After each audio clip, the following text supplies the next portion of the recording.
जय हिंद प्यारे दोस्तों, अगर आप हैं कक्षा 10 के विद्यार्थी और आपको देना है बोर्ड एग्जाम का पेपर तो ये वीडियो आपके लिए बहुत ही ज़्यादा इंपॉर्टेंट है। इसको छोड़कर कहीं मत जाइएगा।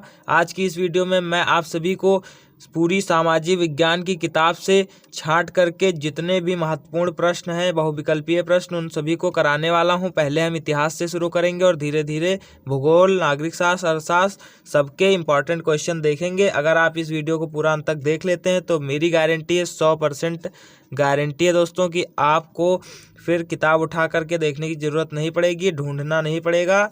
तो आइए वीडियो को शुरू करते हैं। देखिए दोस्तों, सारे के सारे क्वेश्चन बहुत इंपॉर्टेंट है, कई बार पूछे जा चुके हैं। अगर आप इन सभी को देख लेते हैं तो मेरा आपसे, जैसा कि मैंने कह दिया, 100% गारंटी है आपकी कि इससे बाहर कुछ भी नहीं जाने वाला है। बहुत ही समझा करके आपको एक एक मैं कराने वाला हूं प्रश्न। तो आइए देखते हैं। पहला क्वेश्चन है, जर्मनी के एकीकरण में मुख्य भूमिका किसकी थी? पहला ऑप्शन है जूसेफे गैरिबाल्डी, दूसरा नेपोलियन, तीसरा ऑटो वान बिस्मार्क और चौथा मैजनी। तो दोस्तों इसका जो सही आंसर है वो है ऑटो वान बिस्मार्क। ये आपको पता चल गया। फिर देखिए, फ्रांसीसी क्रांति कब प्रारंभ हुई, यानी कि जो फ्रांसीसी क्रांति थी वो कब शुरू हुई थी? पहला ऑप्शन है 1788, दूसरा 1799, दूसरा 1780 और चौथा है दोस्तों 1789।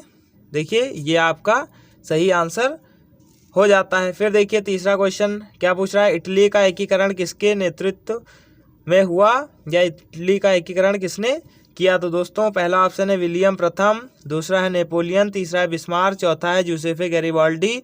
तो ये चौथा ऑप्शन आपका सही है, जूसेफे गैरिबाल्डी ने ही इटली का एकीकरण किया था। फिर देखिए चौथा क्वेश्चन, नेपोलियन की पराजय कब हुई? पहला ऑप्शन 1813, 1812, 1815 या 1816। तो इसका जो सही आंसर है वो है 1815। देखिए दोस्तों, वाल्टेरियो का युद्ध हुआ था, वहीं पर नेपोलियन की पराजय हो गई थी। ये आप सभी को याद रखना है।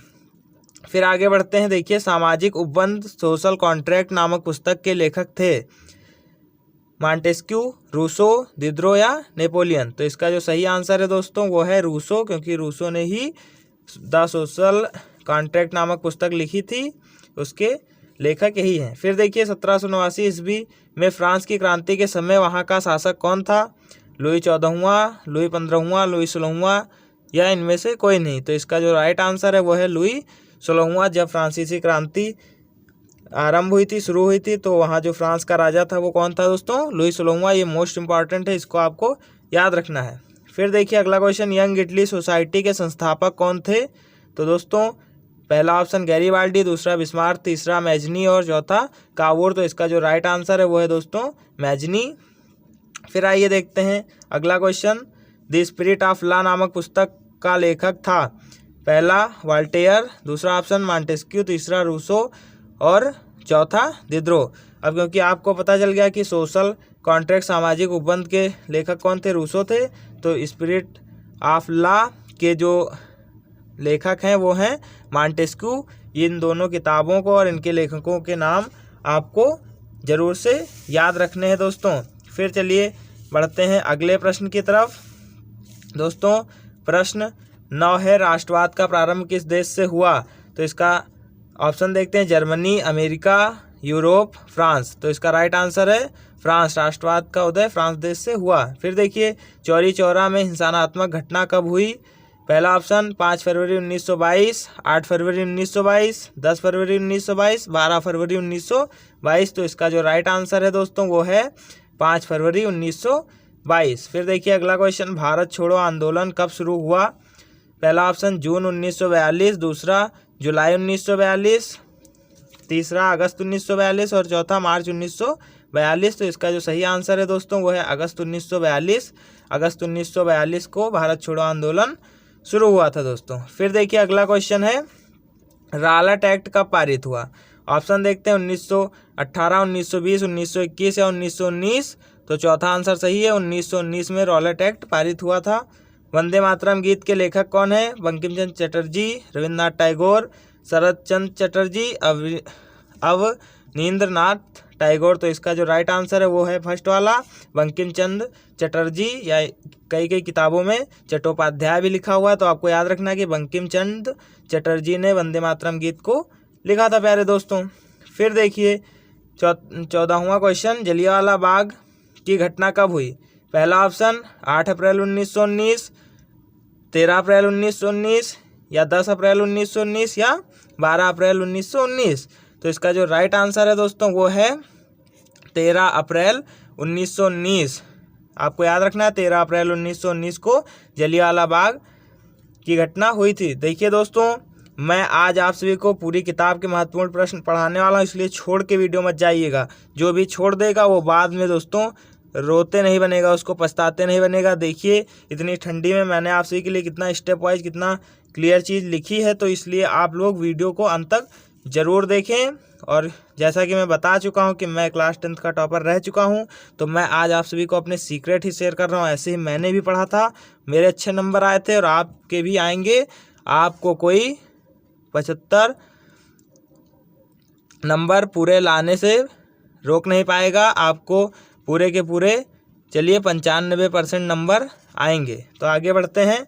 देखिए गांधी जी अफ्रीका से कब वापस आए? तो देखिए दोस्तों, पहला ऑप्शन 1912, 1913, 1916 या 1915। तो इसका राइट ऑप्शन है दोस्तों 1915। गांधी जी 1915 में अफ्रीका से भारत वापस आए थे।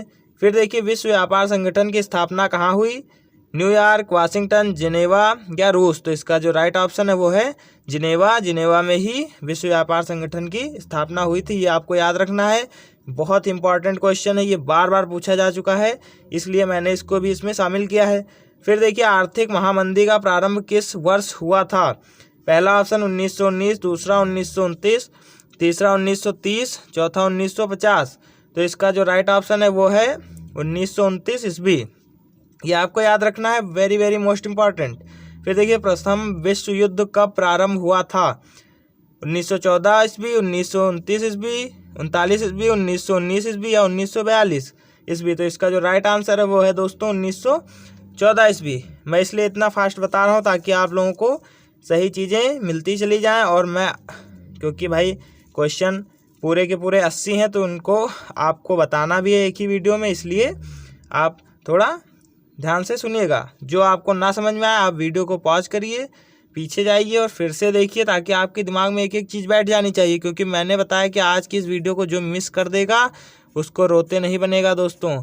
बहुत ही इम्पॉर्टेंट वीडियो है ये, आप सभी को समझ करके चलना है। ऐसा आपको फॉर्मेट कहीं पर भी नहीं मिलेगा। मैंने पूरे 5-6 दिनों की मेहनत करी है, तब जाके आपके लिए इतना अच्छा सिस्टम लेकर के आया हूँ दोस्तों। ठीक है, तो इसके लिए आप मेरा अगर मोटिवेशन करना चाहते हैं तो लाइक कर दीजिए, वीडियो को शेयर कर दीजिए, ताकि ज़्यादा से ज़्यादा बच्चे इसमें जुड़ सकें और देख सकें वीडियो। फिर देखिए अगला क्वेश्चन, संयुक्त राष्ट्र संघ का मुख्यालय कहाँ पर स्थित है? पहला ऑप्शन वाशिंगटन, दूसरा न्यूयॉर्क, तीसरा जिनेवा और चौथा ऑस्ट्रिया। तो संयुक्त राष्ट्र संघ का मुख्यालय दोस्तों स्थित है न्यूयॉर्क में, इसलिए ये दूसरा ऑप्शन आपका सही हो जाता है।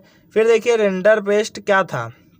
मछली रोग, पशु रोग, पुरुष रोग, स्त्री रोग या पशु रोग। तो इसका जो सही ऑप्शन है दोस्तों वो है पशु रोग। रिंडरपेस्ट एक पशु रोग यानी जानवर की बीमारी थी।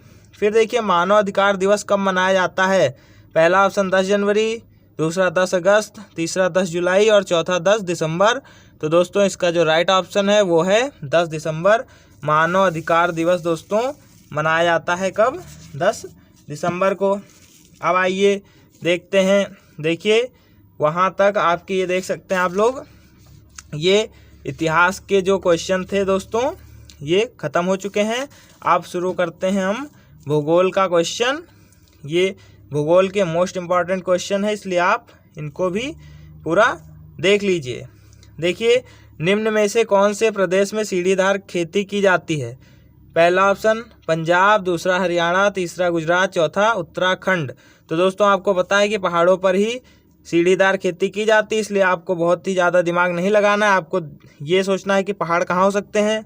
तो भाई पंजाब में तो होंगे नहीं, हरियाणा में होंगे नहीं, गुजरात में होंगे नहीं, उत्तराखंड में पहाड़ हो सकते हैं, इसलिए उत्तराखंड आपका राइट ऑप्शन हो जाएगा। फिर देखिए निम्नलिखित में से किसकी अधिक मात्रा में जलोढ़ मृदा में पाई जाती है?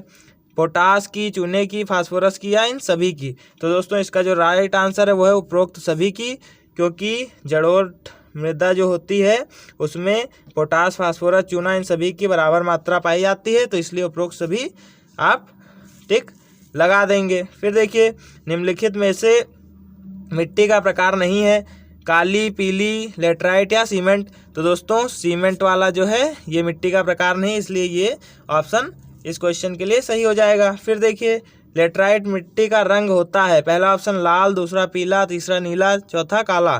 तो इसका जो सही ऑप्शन है वो है पहला, लेटराइट मृदा या लेटराइट मिट्टी का रंग कैसा होता है, लाल होता है। फिर देखिए चीता को भारत में कब लुप्तप्राय घोषित किया गया था, पहला ऑप्शन 1952 ईस्वी, दूसरा 1964 ईस्वी, तीसरा 1972 ईस्वी और चौथा 1984 ईस्वी।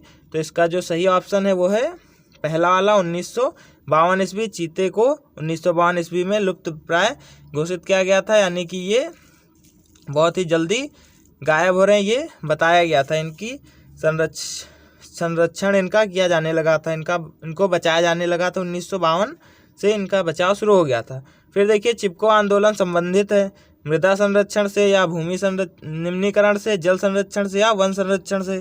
तो दोस्तों आपको पता होगा कि जो चिपको आंदोलन था वो पेड़ों को बचाने के लिए क्या करते थे, लोग इसमें लिपट करके खड़े हो जाते थे, कई सारे लोग एक ग्रुप बना के, इसलिए जो लकड़हारा होता था वो इन पेड़ों को नहीं काट पाता था।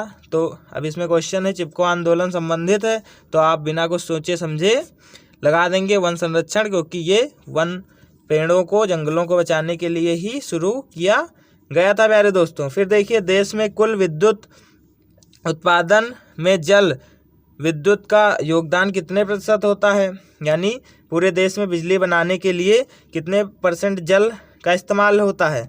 तो देखिए पहला ऑप्शन है 18%, दूसरा 20%, तीसरा 22% और चौथा 25%।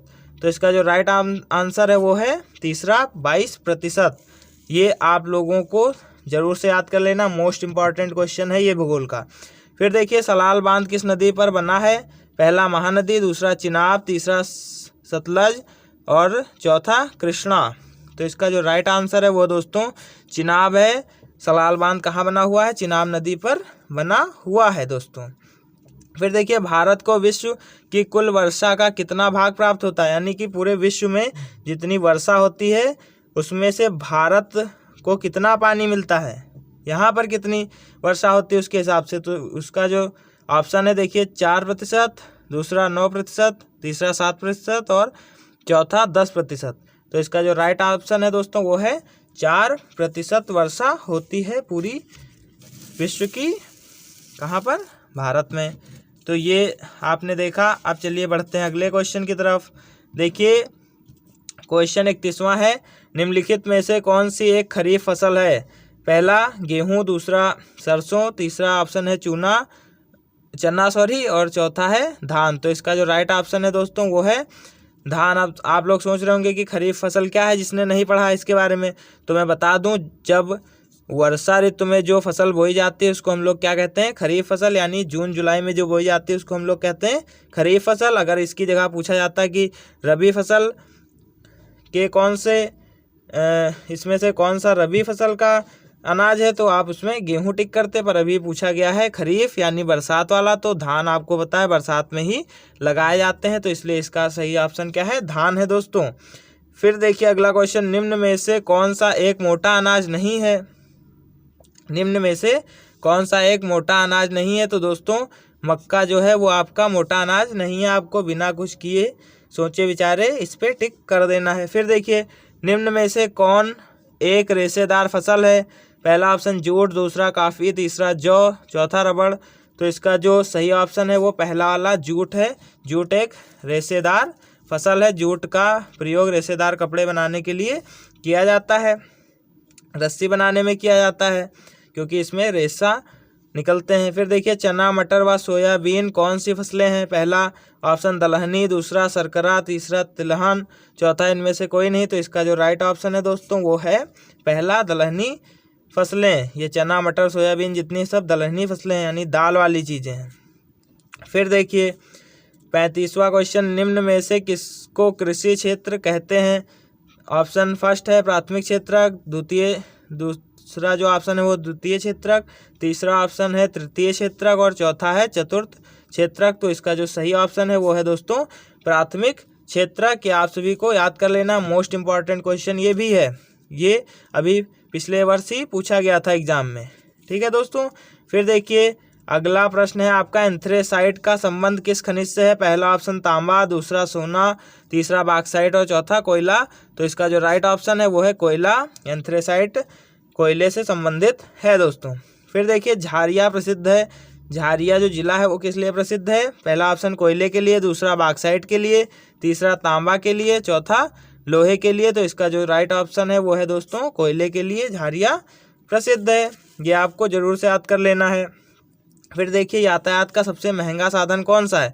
यानी आप जो यातायात करते हैं, ट्रेवल करते हैं, एक जगह से दूसरी जगह जाते हैं दोस्तों, तो इसमें सबसे महंगा साधन इसका क्या है? किस चीज़ से आप जाएंगे तो बहुत ज़्यादा रुपया लगेगा? इधर देखिए मैं बना रहा हूँ दोस्तों, आप लोग समझ गए होंगे। तो इसके ऑप्शन देख लेते हैं, सड़क परिवहन, रेल परिवहन, वायु परिवहन और जल परिवहन। तो आप लोग देख सकते हैं मैंने यहाँ पर एक एरोप्लेन बनाया था, तो इसलिए इसका जो सही ऑप्शन है वो है वायु परिवहन।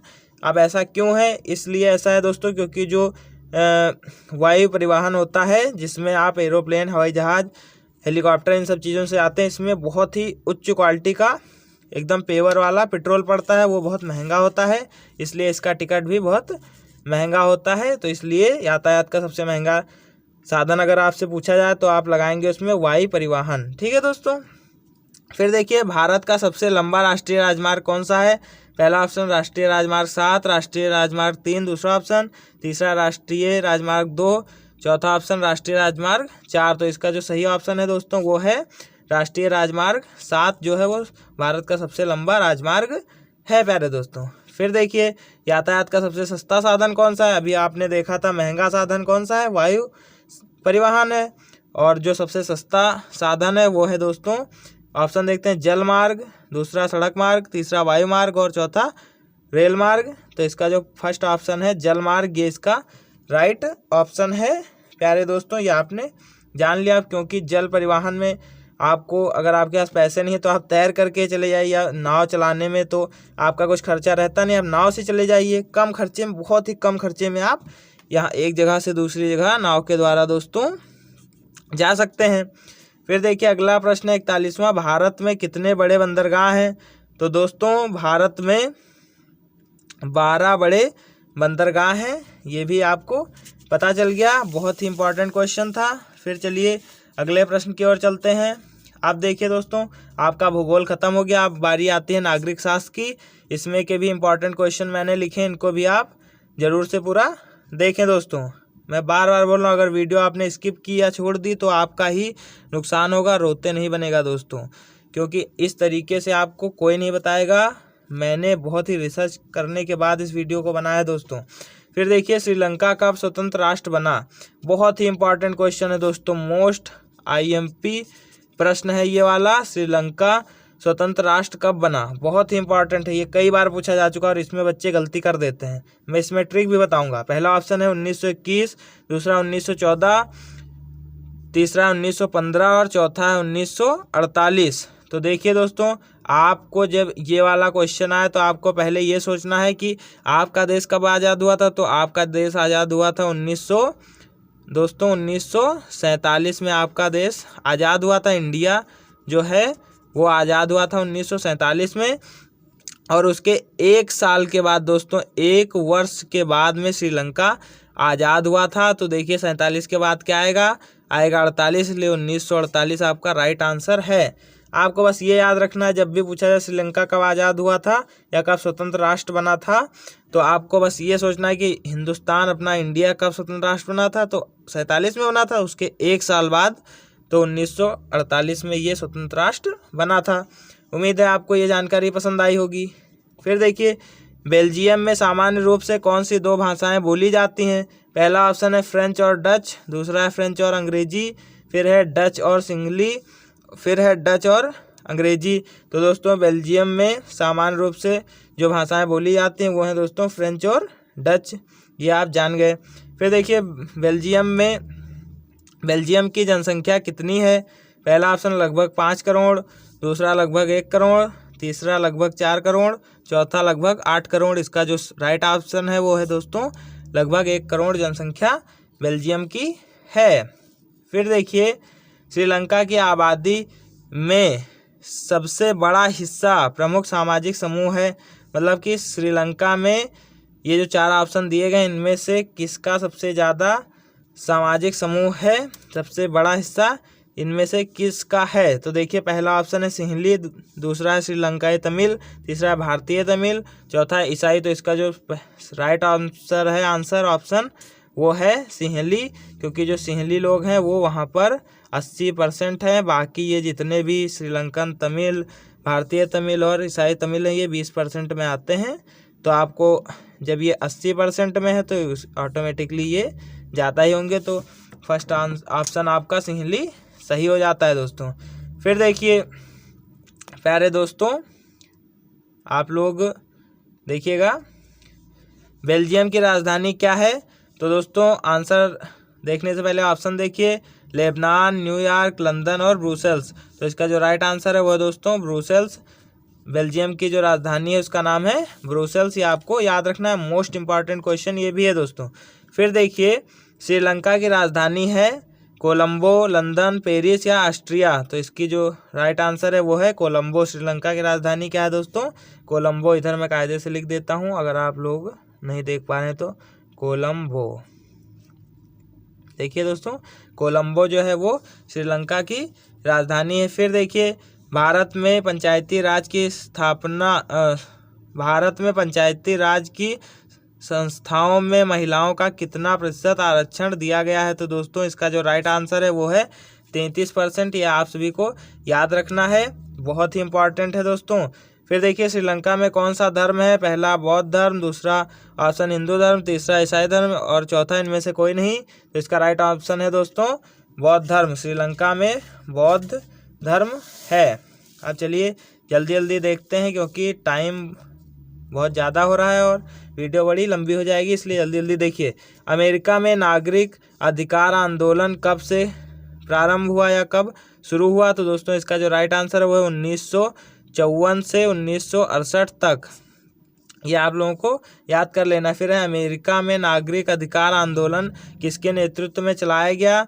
तो दोस्तों ऑप्शन देखिए, अब्राहम लिंकन, टॉमी स्मिथ, तीसरा है पीटर नॉर्मन, चौथा है मार्टिन लूथर किंग जूनियर। तो ये इसका राइट ऑप्शन है दोस्तों। अमेरिका में नागरिक अधिकार आंदोलन मार्टिन लूथर किंग के नेतृत्व में चलाया गया। फिर देखिए समरूप समाज का अस्तित्व किस देश से है? तो दोस्तों इसका जो राइट ऑप्शन है वो है जर्मनी और स्वीडन। ठीक है, जर्मनी और स्वीडन में क्या है? समरूप समाज का अस्तित्व है। फिर देखिए सामाजिक विभाजन अधिकांश किस पर आधारित होता है? तो दोस्तों इसका सही ऑप्शन है जन्म।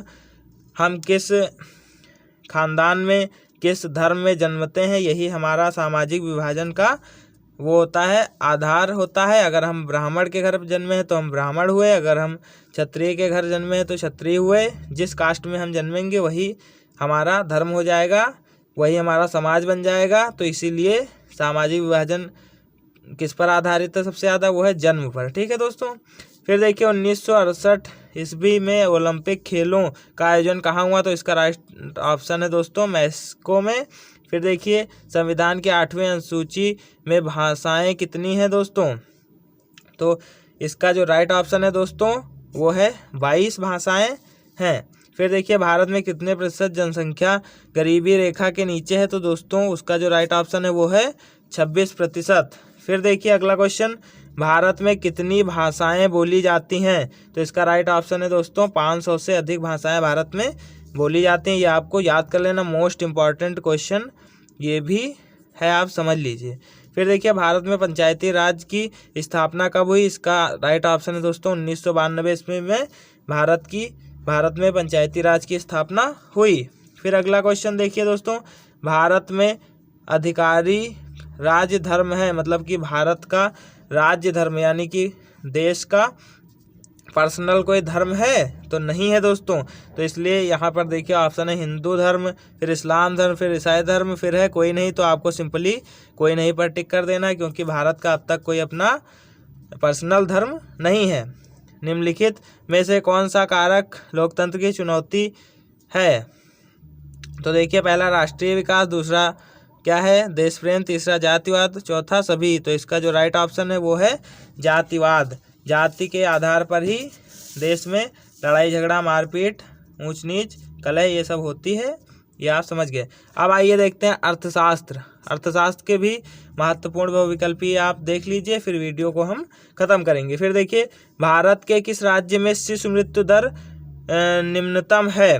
तो इसका राइट ऑप्शन है दोस्तों केरल, क्योंकि केरल जो है वो शिक्षित राज्य है, वहाँ पर पढ़े लिखे लोग ज़्यादा हैं, तो इसलिए वहाँ पर वो बीमारियों से बचाए रखते हैं बच्चों को, इसलिए वहाँ पर मृत्यु दर कम है। फिर देखिए, निम्नलिखित में से किस संगठन ने मानव विकास रिपोर्ट तैयार की? तो इसका राइट ऑप्शन है दोस्तों UNDP ने मानव विकास रिपोर्ट तैयार की थी। फिर देखिए, निम्न में से किस राज्य की प्रति व्यक्ति आय सर्वाधिक है?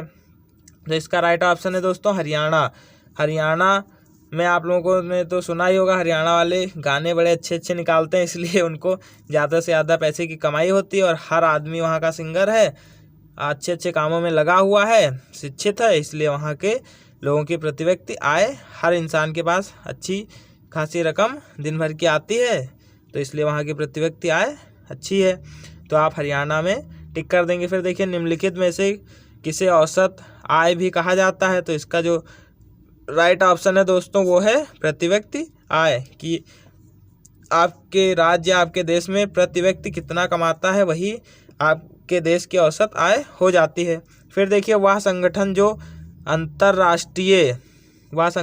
अंतर्राष्ट्रीय स्तर पर उत्पादों का मानक तय करता है? तो इसका राइट ऑप्शन है दोस्तों ये गलत हो जाएगा, ये भी गलत हो जाएगा, ये भी गलत हो जाएगा। इसका जो राइट आंसर है वो है दोस्तों ISO international system of object, इसका फुल फॉर्म है दोस्तों, ये आपको याद रखना है। फिर देखिए, कोपरा किस पर लागू होता है? तो इसका राइट ऑप्शन है दोस्तों कोपरा सामानों पर लागू होता है।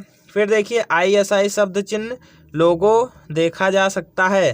पहला ऑप्शन आभूषणों, सोने के आभूषणों पर, दूसरा खाद्य तेलों पर, तीसरा अनाजों पर, चौथा बिजली के सामानों पर। तो बिजली के सामानों पर ISI चिन्ह देखा जा सकता है, इंटरनेशनल सिस्टम ऑफ आइटम, ये बिजली के सामानों पर देखा जा सकता है, तो इसलिए ये राइट ऑप्शन हो जाएगा। फिर देखिए, एगमार्क किन वस्तुओं के लिए प्रमाणिक चिन्ह है?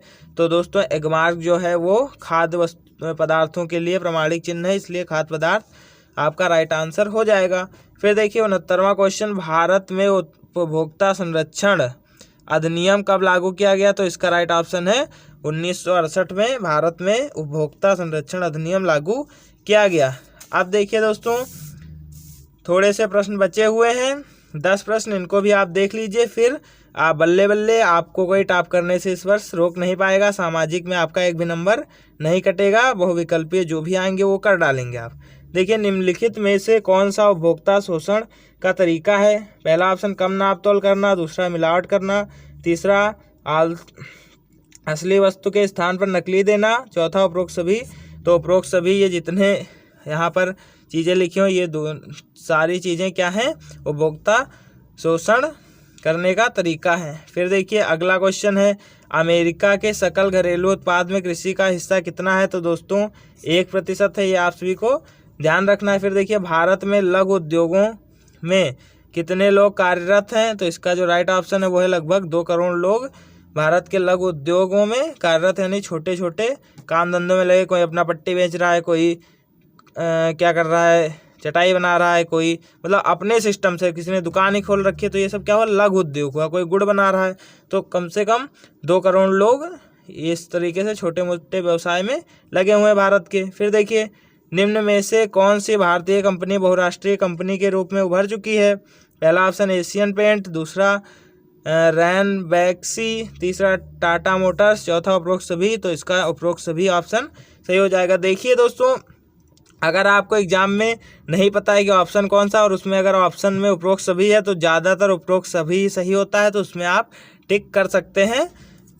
अब भाई, क्योंकि आपको आता नहीं है तो आप क्या करेंगे, वैसे भी नंबर जाने, तो अगर आप उपरोक्त सभी पे कर देंगे तो आपका शायद नंबर बच जाए, तो इसलिए आपको ये ट्रिक भी याद रखनी है।